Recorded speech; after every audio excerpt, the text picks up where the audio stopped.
Subscribe कीजिए आपके अपने YouTube channel education for CBSE को और बेल आइकन को दबाइए ऐसे ही वीडियोस देखने के लिए। तो आ गए हैं आप तो प्यारे बच्चों, आज के इस वीडियो में हम लोग बात करने वाले हैं क्लास 10th केमिस्ट्री का। ठीक है, एनसीईआरटी सोल्यूशन। चलिए इसे स्टार्ट करते हैं। हमारा पहला क्वेश्चन है, which of the following statement about the reaction below are incorrect. यानी कि हमें यार एक स्टेटमेंट दिया गया है एक रिएक्शन का। अब इसमें हमें ये बताना है कि ये जो स्टेटमेंट है इसमें से कौन सा स्टेटमेंट इसके बारे में रॉन्ग है, गलत है।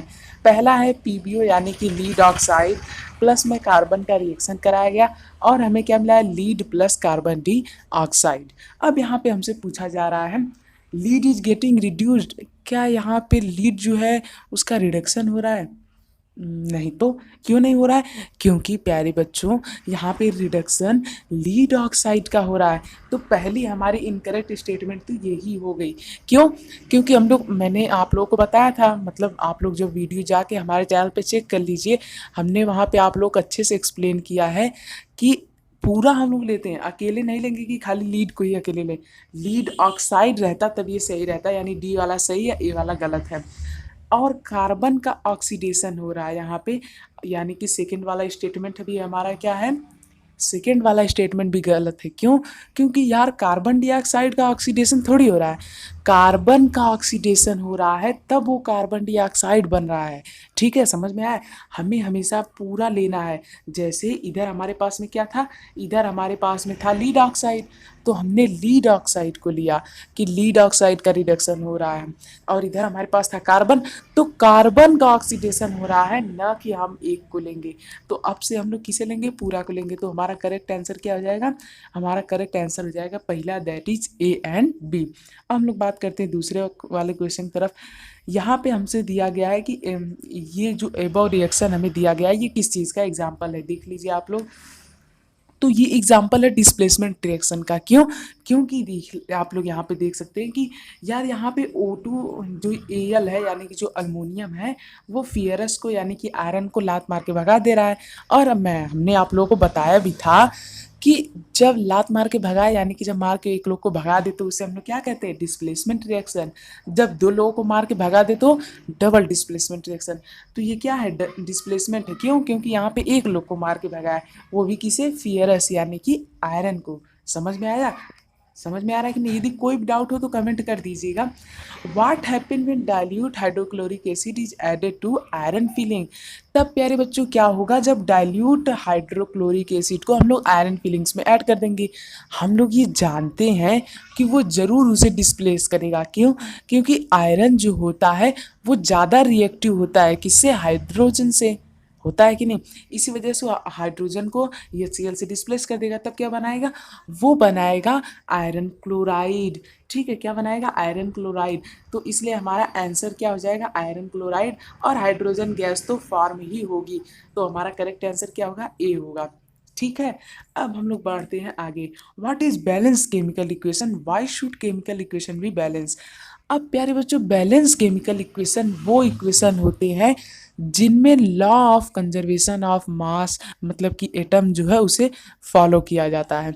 मतलब कि जितने एटम पहले थे रिएक्शन से उतने ही एटम रिएक्शन के बाद भी रहेंगे। ऐसा नहीं कि रिएक्शन के पहले आपने ले लिया एक जिंक का एटम, रिएक्शन के बाद वो आपको दो होके मिल जाएगा। नहीं, रिएक्शन में एटम ना ही क्रिएट होते हैं और ना ही डिस्ट्रॉय होते हैं। और इसी लॉ को ऑबे करने के लिए, मतलब इसका पालन करने के लिए हम लोग क्या करते हैं, केमिकल इक्वेशन को बैलेंस करते हैं। जैसे कि यहाँ पे आपको एग्जांपल दिया गया है जिंक और हाइड्रोक्लोरिक सल्फरिक एसिड का, फिर उसे जब हमने रिएक्शन कराया तो हमें मिला जिंक सल्फेट प्लस हाइड्रोजन। तो ये एग्जांपल है जिसकी मदद से आप लोग को आंसर को दिखाना है। अब हम लोग बात करते हैं फिफ्थ क्वेश्चन के बारे में। Translate the following statement into chemical equation and then balance them. तो प्यारे बच्चों, हमने आप लोगों को बता दिया है कि केमिकल इक्वेशन को कैसे बैलेंस करते हैं। यदि आप लोगों ने वीडियो नहीं देखी जाके देख लीजिए, बहुत इंपॉर्टेंट है। ठीक है, तो चलिए देखते हैं। Hydrogen gas combine with nitrogen to form ammonia. इसके लिए हमें सबसे पहले अमोनिया का फॉर्मूला यार याद होना चाहिए, वो होता है NH3। क्या होता है, NH3। तो हमने NH3 ले लिया। अब यहाँ पे देखिए प्यारे बच्चों, जो हाइड्रोजन है वो कैसा, H2 है, और ये है N2। फिर इसे हम लोग लिख के बैलेंस कर देंगे। ये सब तो आता ही है, हमने पहले ही देख लिया है।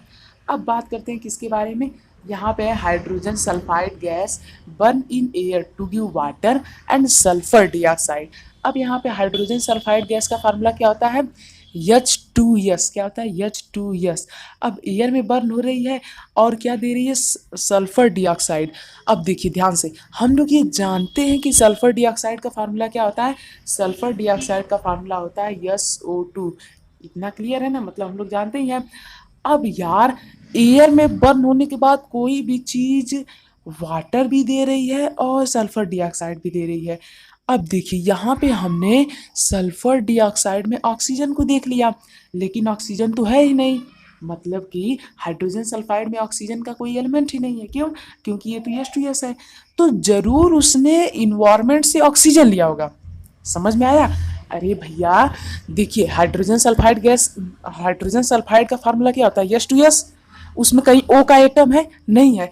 लेकिन ये बदवा में O का एलिमेंट कहाँ से आ गया? मतलब कि ये बाद में O ऑक्सीजन कहाँ से आ गया? एयर से आया होगा, तभी ना यहाँ पे आया है, नहीं तो बेचारा कहाँ से आ गया? तो इसीलिए यहाँ पे हमारा जो इक्वेशन हो जाएगा वो क्या हो जाएगा? वो हमारा कुछ इस प्रकार से हो जाएगा, यानी कि एयर से ऑक्सीजन लिया गया है। फिर इसके बाद हम लोग इसे बैलेंस कर देंगे। बैलेंस करना तो बहुत आसान है। अब देखिए अगला बढ़ते हैं। Barium chloride react with aluminium sulphate to form aluminium chloride and precipitate of barium sulphate. बहुत आसान है, ये आप लोग अपने से ही कर लीजिएगा। देख लीजिए आंसर यही आएगा। क्यों? क्योंकि यार ये डबल डिस्प्लेसमेंट का एग्जाम्पल है। जैसा कि देख सकते हैं, बी जो है उसे कौन भगा दिया? एल, और एल की जगह कौन ले लिया? बी ले लिया, मतलब कि बैरियम। ठीक, समझ में आ रहा है ना? Potassium metal react with water to give potassium hydroxide and hydrogen gas. ये भी उसी की तरह बहुत आसान है। ठीक है प्यारे बच्चों, तो देखिए यहाँ पे है, जैसे एक पोटेशियम है, फिर उसे हमने किससे रिएक्ट करा है? वाटर से। तो हमारा क्या बन रहा है? पोटेशियम हाइड्रोक्साइड प्लस में हाइड्रोजन गैस। फिर इसके बाद इसे हम लोग बैलेंस कर देंगे। ठीक है, तो हमारा ये आंसर आ जाएगा। तो बस इस तरह से आपका पहला 5 क्वेश्चन खत्म होता है। अब बाकी का 5 क्वेश्चन हम लोग आगे करेंगे। इससे पहले यदि आप लोगों ने हमारे चैनल को सब्सक्राइब नहीं किया तो प्लीज़ कर दीजिए। बहुत इंपॉर्टेंट है, बिल्कुल ही फ्री है, कोई भी कॉस्ट नहीं लगने वाला है। ठीक है, तो सब्सक्राइब कर दीजिए। तो चलिए मिलते हैं अगले वीडियो में। नीचे डिस्क्रिप्शन में लिंक दी गई होगी, आप लोग उसमें जाके चेक कर सकते हैं, नहीं तो चैनल पर भी जाके चेक कर सकते हैं अगली वीडियो। ठीक है, सो थैंक यू। जय हिंद, जय भारत। मिलते हैं आगे।